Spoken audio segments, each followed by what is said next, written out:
Joining us now, Bob Brown. Good morning, John.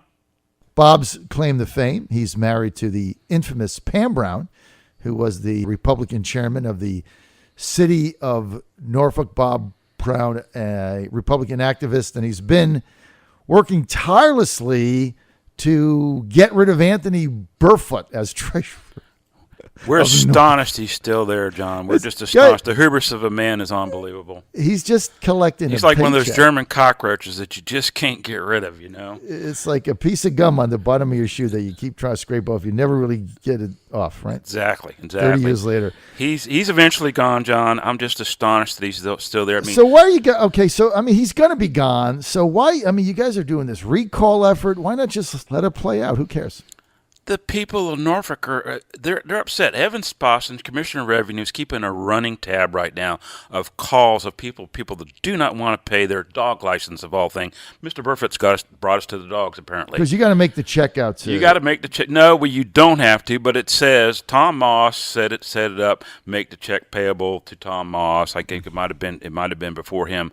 But you can make your check payable Treasurer City of Norfolk or City of Norfolk, and they still accept it. I know a lot of people call us up, say they're not writing one penny to Burfoot while he's there. There's a lot of angst in the community. We did the job. We collected, but by statute, we had to get 10% of the registered voters from the 2013 Treasurer's election. That was the combined total, not just the numbers that participated in the Treasurer's race. That was 4,556 valid signatures to initiate a recall. Now, if you look at the statute under 233, we should have been to court a long time ago. But Sachs, he's filing motions today in court right now as we speak, John, trying to say that the jury decided his fate too quickly. I was there. Members, myself, Max Shapiro, John Wesley Hill, we all filed paperwork for the recall. We started doing our due diligence literally the day after he was indicted. He was indicted January 7th. This has been almost an entire year. He should have been recalled already. The fact is, Michael Harrington was appointed as our special prosecutor out of Richmond. He has done little to nothing. He didn't attend any of the. He has given us the Cliff Notes version of justice. I don't know how else to put it. He didn't attend any of the federal trial. If you were there, there was numerous witness testimony that was proffered from the Treasurer's office that would have been guilty of misdemeanors. If the feds had amended their indictment to include misdemeanors and weren't just going after the big bang to get him out of there, he would have been indicted on numerous misdemeanors. But they didn't amend their indictment, so we're stuck with him because when he went to his federal case, he was charged on 8 counts. 6 of the counts were as councilman and vice mayor. 2 of the counts was as treasurer. Mostly, he was exonerated for perjury charges as treasurer. So However, how long will he be there? I mean, the guy's been convicted now, right? A jury convicted him. He's got to report to prison, right? April 19th is when his sentencing hearing, and here it is. This is where we're getting into the weeds, John. So April 19th. He's actually not, even though he's convicted by a jury of his peers. Apparently, until the judge enters the order, which has not yet been entered, he is not considered convicted. Right. I think it's patently ridiculous. I mean, as far as we're concerned, he should have been gone a long time ago. What happens in April? That's the sentencing. The sentencing in April. So what happens? Sachs is in court today trying to file motions to delay that. He filed motions to delay so we could decide what the definition of a bribe was under the Hobbs Act because Governor McDonald was brought up under the same section of code. It's so ridiculous. The difference, people confuse impeachment. The governor was indicted after he left office, 3 days after he left office. And he would have never been subject to recall anyway. He would have been subject to impeachment if he was indicted or convicted while governor. He would, and the difference between impeachment and recalls, impeachment is by a body of your peers, Congress, Senate, would impeach a president. Recall is by the voters. All right, so look, Anthony Burfoot is still there. He's the treasurer, but obviously whatever power he has been dissipated. Right? It's dissipated. The city is filed to sever his pay. About approximately 1/3 of his pay is paid by the city. The rest is paid by the state. They filed motions. They've joined we go to court for a hearing on Friday.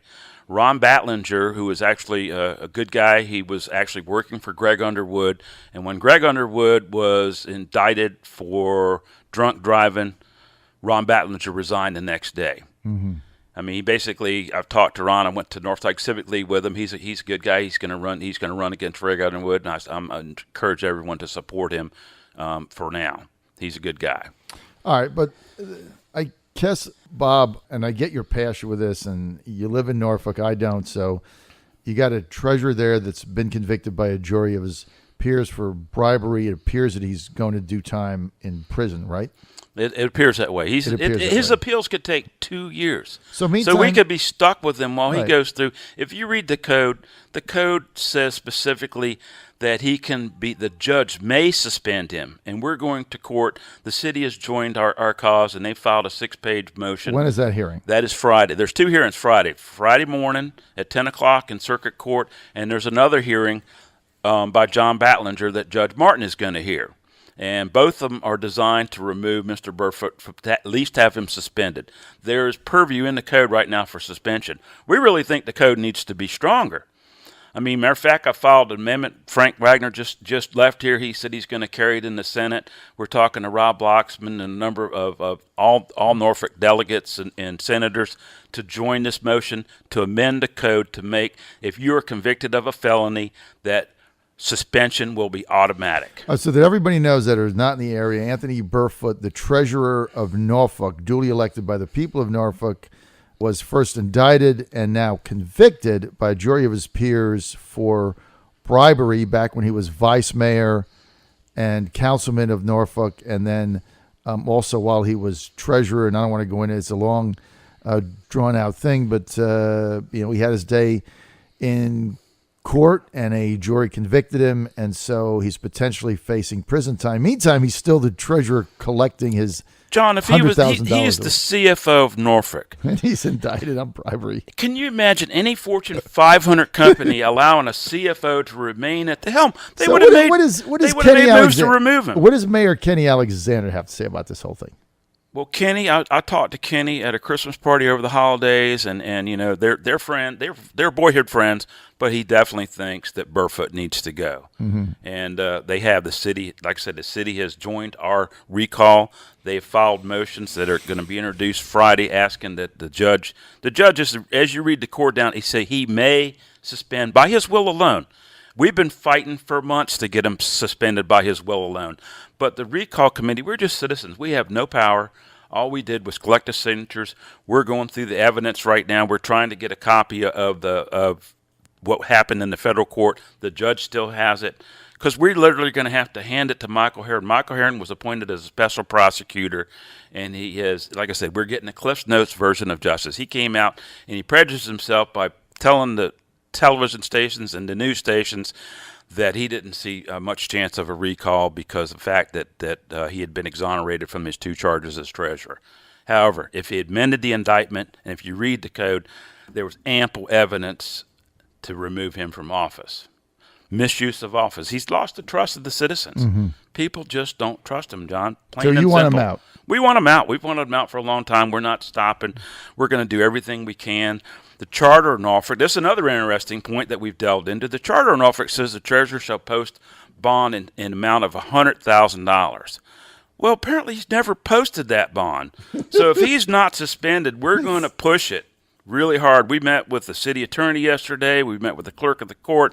We tried to meet with Mayor Alexander, because apparently there's some misinformation. Apparently there's bonds that were posted.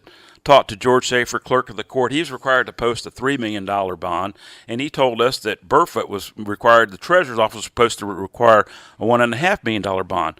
But he didn't put any skin in. The city put up the payment for his bond and for the treasurer's bond, but that's contrary with the code. This is a separate section of the code, and this of the Charter of Norfolk. So since he hasn't posted anything, we think he should post it. And who's going to put up a $100,000 bond, or actually the language says, as the council may prescribe, for someone who's just been convicted?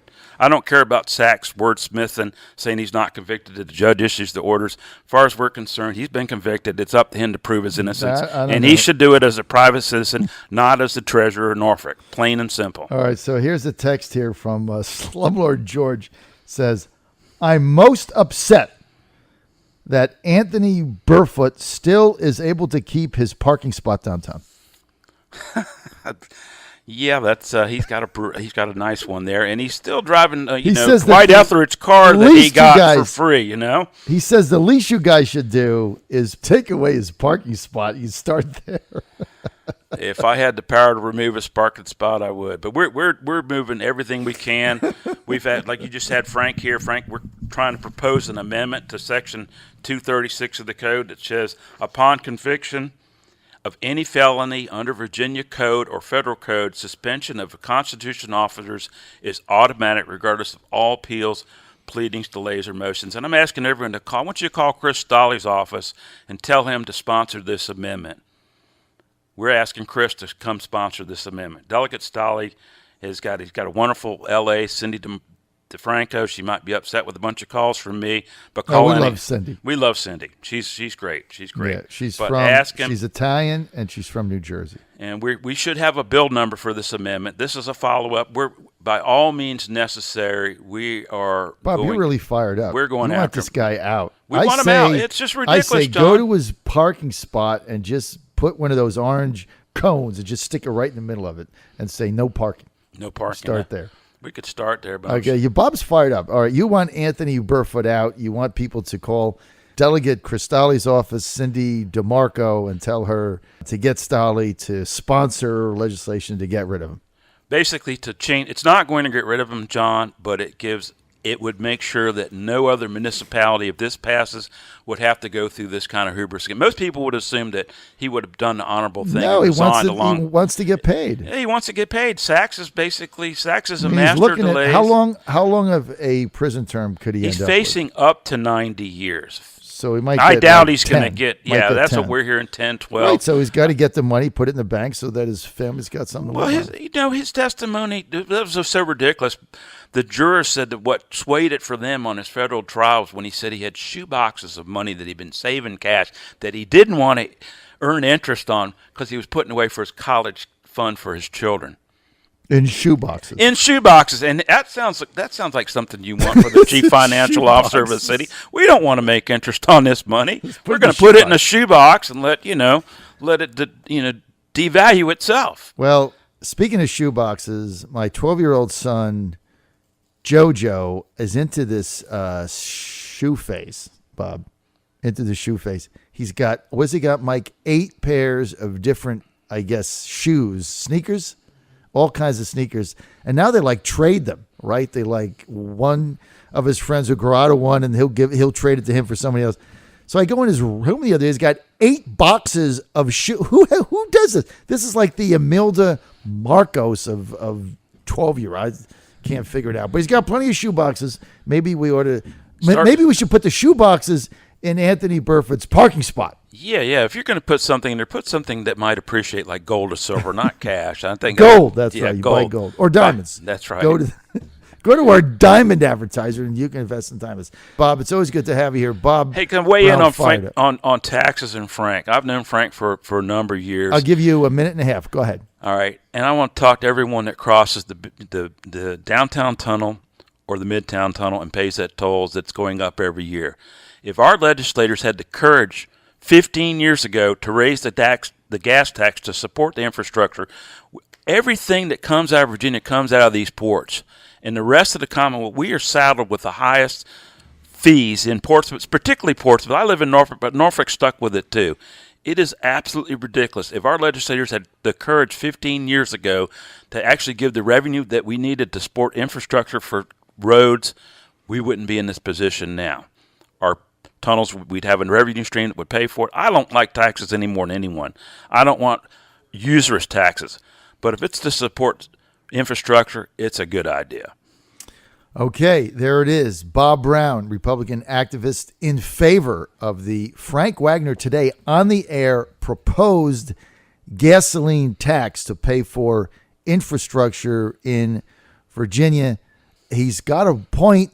This is what, bless his heart, RIP, former state senator, now deceased John Miller, told me many, many times on our show. If you go to 5 miles within the North Carolina border, they have this huge sales tax. They got the best roads in America, and the gas prices between North Carolina and Virginia are the exact same. Exactly the same. So they're exact same. So He's like, basically, it's the oil companies making the windfall. So we're out of time. Want to thank Bob Brown for coming in. Thank you, John. He's fired up. Once again, Anthony Burfoot out. Bob Brown, we're out of time. Thank you, John. Want to thank you for being here. Want to thank Frank Wagner, as always, for Call coming Chris in. Stolley's office. Tell him to support this amendment. Thank you. All right. We are out of time. This is the John Fredericks Radio Network, Trucking the Truth.